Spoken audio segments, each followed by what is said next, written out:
Québec, une région canadienne, province canadienne, mais région dans la terminologie européenne, a aussi le statut d'observateur au sein du Congrès et au sein de l'Assemblée des régions d'Europe.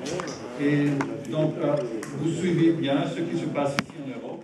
Et il sera intéressant de voir comment vous voyez la régionalisation en tant que moyen d'un plus en de démocratisation. Vous avez la parole. Je vous remercie, évidemment, je voudrais remercier la région Alsace, l'Assemblée des régions de l'Europe, le Congrès du Conseil de l'Europe.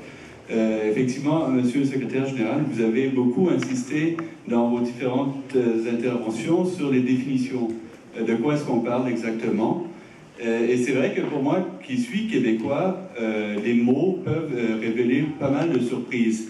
Je vous cite simplement la définition de régionalisation telle qu'elle est donnée par la Fédération des municipalités du Québec. Alors, d'après cette association d'élus locaux, la régionalisation traduit essentiellement la présence en région du pouvoir central qui se veut plus près des populations et donc plus à l'écoute de leurs besoins. Et donc, vous voyez que ça, c'est une définition dans le contexte européen qu'on rapprocherait de déconcentration du pouvoir central, mais vraiment, les mots sont importants et surtout dans le contexte qui nous occupe. Dans le cas du Québec, le paradoxe va même plus loin, et je vais m'expliquer un peu là-dessus. C'est que le Québec, comme vous l'avez si bien dit, est l'une des 10 provinces du Canada, la seule francophone, et elle correspond, comme vous l'avez dit, à ce que le Conseil des régions le Conseil de l'Europe définit comme une région. Mais pour les Québécois, une région, en fait, c'est tout simplement tout le territoire qui est en dehors de Québec, qui est la capitale du Québec et de Montréal. Donc on dit aller en région, comme on dit en France, aller en province. Bref, tout se passe au Québec comme si le Québec, l'État du Québec, les Québécois utilisent le terme l'État du Québec, était un État central. Et en fait, la question pour les Québécois, c'était d'organiser, de décentraliser à l'intérieur d'une région. Et donc, ça va être, mon intervention va un peu porter là-dessus. Comment est-ce qu'on fait pour régionaliser, si vous voulez, à l'intérieur d'une région? Et c'est une problématique, on va le voir, qui est vraiment d'actualité aujourd'hui et que les récentes élections au Québec ont relancé de manière assez importante.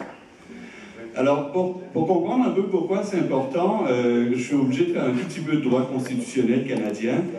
Rapidement, le Canada est une fédération hautement décentralisée, ce qui veut dire en fait que les provinces canadiennes, et donc le Québec, disposent de compétences exclusives en matière d'éducation, d'enseignement supérieur, de santé, d'aménagement du territoire, d'énergie, de ressources naturelles, de transport.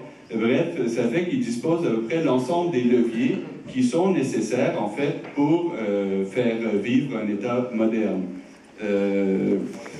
Pour financer ses compétences, le Québec dispose évidemment d'un pouvoir de taxation et d'une fiscalité autonome, et il est libre d'organiser ses propres pouvoirs comme il l'entend. Et donc, le Québec est dirigé par l'Assemblée nationale du Québec et par un gouvernement dirigé par une première ministre maintenant. Et donc, à partir des années 60, je fais juste un petit retour, le Québec a connu une modernisation extrêmement rapide qu'on a connue sous le nom de Révolution tranquille. Et donc, le Québec est passé d'une société, disons, traditionnelle à une société occidentale moderne en l'espace de 15 ans, et donc a créé un véritable État-providence à l'intérieur du Québec en l'espace de 15 ans. Donc, la création d'un ministère de la Santé, d'un ministère de l'Éducation, avec accès universel et gratuit à ces services. Pour vous donner une idée de la profondeur des changements, entre 1960 et 1975, le nombre de fonctionnaires du gouvernement du Québec a été multiplié par 4. On est passé de 35 000 à 115 000. Les dépenses du gouvernement du Québec sont passées de 860 millions de dollars en 1960 à 8,8 milliards en 1975. Donc vous voyez une modernisation accélérée, une construction très rapide de ce que les Québécois appellent l'État du Québec. Et ça, c'est un processus qui est inséparable, évidemment, du réveil du nationalisme, entre guillemets, francophone au Québec. L'État du Québec, ou la régionalisation, en fait, si vous voulez, au sein du Canada, a été vu par les Québécois vraiment comme l'outil de leur propre développement. Et donc, les Québécois francophones voient l'État du Québec, la région du Québec, comme vraiment un vecteur de développement et de préservation de leur identité qui est évidemment unique en Amérique du Nord.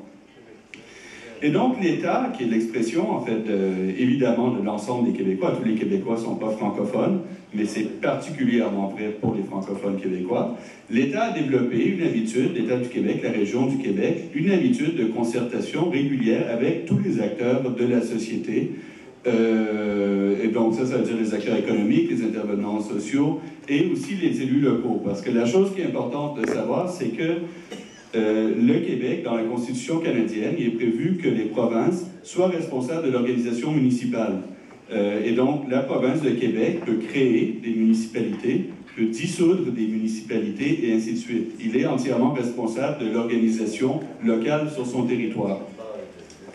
Et donc, on a abouti aujourd'hui, au terme de ce processus, à un gouvernement régional, si vous voulez, extrêmement centralisé. Et évidemment, tout ça a été conçu dans les années 60, donc on parlait beaucoup de planification, de prise de décision rationnelle, et donc la prise de décision au Québec et comment dire, je suis désolé, je vais m'exprimer en anglais, mais le service delivery, donc la prestation de services aux citoyens, ce sont des choses qui sont extrêmement centralisées au sein d'une région. Évidemment, il y a un petit problème avec ça, c'est que le Québec est immense, gigantesque, ça fait 3 fois la France, extrêmement diversifié dans sa géographie, dans son économie, entre Montréal, qui est la grande ville-centre qui regroupe plus de la moitié de la population, et les 2/3 des municipalités où il y a moins de 2000 habitants, donc une diversité immense avec une région très centralisée. Et donc, c'est de là qu'émerge cette problématique de décentralisation à l'intérieur de décentralisation, si vous voulez. Et donc, assez vite, les grands mandarins de l'État québécois et la classe politique, en fait, ont réalisé qu'il fallait trouver un moyen entre des municipalités au Québec qui ont très très peu de pouvoir et de ressources et un État régional qui lui en a énormément et est très puissant, trouver un moyen de rapprocher un peu la prise de décision des citoyens et adapter l'action aux spécificités du terrain. Et donc là, je rejoins la problématique sur la régionalisation et la démocratie. Comme j'ai dit, les municipalités au Québec ont très très peu de pouvoir et ça explique aussi pourquoi la démocratie vraiment locale au Québec fonctionne de façon pas très satisfaisante. En fait, presque les 2/3 des maires au Québec sont élus sans opposition parce qu'il n'y a tout simplement pas assez de candidats. Énormément de postes d'élus locaux sont laissés vacants. Et le taux moyen de participation aux élections municipales est assez faible, moins de 50%, et souvent ça tourne autour de 25%.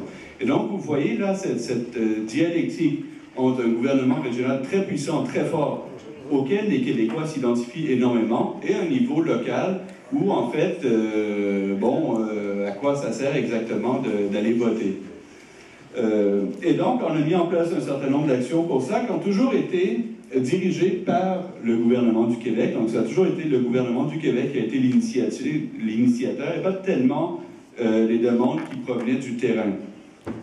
Donc, il y a eu des créations de régions administratives dans les années 60 qui sont essentiellement des échelons de services déconcentrés et surtout les MRC, donc qui regroupent plusieurs municipalités sur une base volontaire pour essayer de donner là justement un niveau intermédiaire entre la région, si vous voulez, et les niveaux purement municipal, purement local.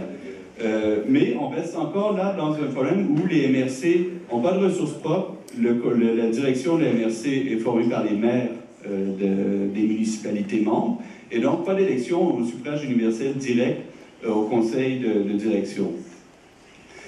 Alors, c'est quand même les MRC, surtout en territoire rural au Québec, ce sont des échelons importants. Les gens y sont attachés. Évidemment, dans les grandes villes, personne ne sait ce que c'est, mais dans les régions rurales, ce sont des échelons très importants. Dernière étape où on a essayé d'aller un échelon plus haut, c'est en 2005, où le gouvernement a créé les conférences régionales des élus. Donc, vous voyez, des conférences régionales d'élus au sein d'une région, mais c'est la situation qui existe au Québec. Et là, l'idée, c'est d'avoir vraiment, comment dire, un groupe d'interlocuteurs représentatifs pour une région administrative donnée. C'est une réforme assez récente. On ne sait pas vraiment, donc ce sont en fait les élus des principales MRC d'une région. On ne sait pas vraiment si ça encourage les citoyens à participer plus, mais en tout cas, c'est un pas entre la région purement technocratique qu'on avait avant et maintenant ce Conseil régional des élus, c'est un pas, disons, vers une décentralisation dans la décentralisation. Alors, 2 échelons supramunicipaux, au moins 2 sont responsables directement ou non devant les électeurs, et pourtant on reste avec ce débat sur la décentralisation à l'intérieur du Québec qui est très fort. Pourquoi ça reste? Pourquoi le problème n'est pas résolu? Et on va voir je termine, on va voir qu'il y a eu des avancées importantes dans les dernières semaines. La première raison qui explique que la question de la décentralisation se pose et qu'en fait elle ne se règle pas vraiment au Québec, c'est que malgré tout, l'Assemblée nationale, le Québec est grand par la taille, mais petit par la population. Et il y a énormément de députés au Parlement régional, et donc les gens voient leurs députés, très souvent, les députés se baladent dans la rue, et la démocratie de proximité, d'une certaine façon, elle est là. Il y a 125 députés pour 8 millions d'habitants, et donc les gens les connaissent personnellement. Donc ça fait qu'il y a moins de demandes pour un échelon supramunicipal. Mais il y a quand même cette demande. Deuxième piste, pourquoi est-ce que la question de la décentralisation en fait se pose mais ne se résout pas tout à fait? C'est qu'évidemment, il y a toujours un risque, quand on parle de décentralisation, d'inégalité. C'est très facile pour une ville comme Montréal, qui est foncièrement riche, de demander plus de responsabilités, de plus d'autonomie et de vouloir créer une région métropolitaine de Montréal, ce qui est d'ailleurs le cas. En revanche, quand on regarde la région du nord du Québec, où il y a 40 000 habitants pour 600 000 km², la question de la décentralisation et de la capacité de la région nord du Québec, en fait, à servir les intérêts de ses habitants et de bien les représenter et à pouvoir développer des actions se pose réellement. La vérité, alors, c'est qu'il faut évidemment des politiques différenciées pour des régions différenciées à l'intérieur du Québec, mais, comme on l'a vu, c'est quand même contraire à une certaine tradition qui a été la tradition centralisatrice qui a présidé à la création de l'État du Québec. Et donc, il y a un vrai changement de mentalité à faire pour des gens qui ont construit un État centralisé et planificateur, de dire maintenant, il faut adapter les solutions, trouver des solutions adaptées au terrain. Alors, on en est là aujourd'hui, mais il risque d'y avoir des avancées importantes, notamment suite à l'élection de la première ministre du Québec, Mme Pauline Marois, qui est la chef du Parti québécois. Alors, le Parti québécois est un parti qui prône l'indépendance du Québec, ça, c'est pas un secret de le dire, mais c'est aussi un parti qui, depuis très longtemps, en fait, s'est fait le promoteur de la décentralisation à l'intérieur du Québec. Alors, parmi les promesses de campagne et parmi les axes importants d'action de la nouvelle première ministre, on parle d'une loi cadre sur la décentralisation, et je conclurai là-dessus. Parmi les principes de cette loi cadre, qui va être, en tout cas, a priori, le gouvernement travaille dessus en ce moment, le gouvernement du Québec, parmi les principes, la modulation obligatoire des programmes gouvernementaux en fonction des spécificités locales et régionales, des transferts financiers ou fiscaux lors des transferts de compétences, l'autonomie fiscale des municipalités, la subsidiarité, la promotion des identités locales et régionales, et enfin, la garantie des droits des Autochtones. Donc vous voyez, monsieur le secrétaire général, que là, on clôt joliment la boucle, parce qu'on arrive en fait à une régionalisation à l'intérieur d'une région, si jamais cette loi est votée. Alors je vous remercie. Merci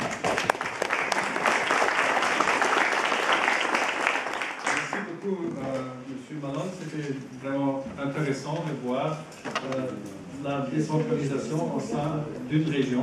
En fait, les choses se font similairement, mais différemment aussi dans les grandes régions, les Länder allemands, par exemple, qui sont aussi importants en population et qui ont aussi une structure interne qui est presque comparable à une structure interne d'un État. Mais merci pour vos explications.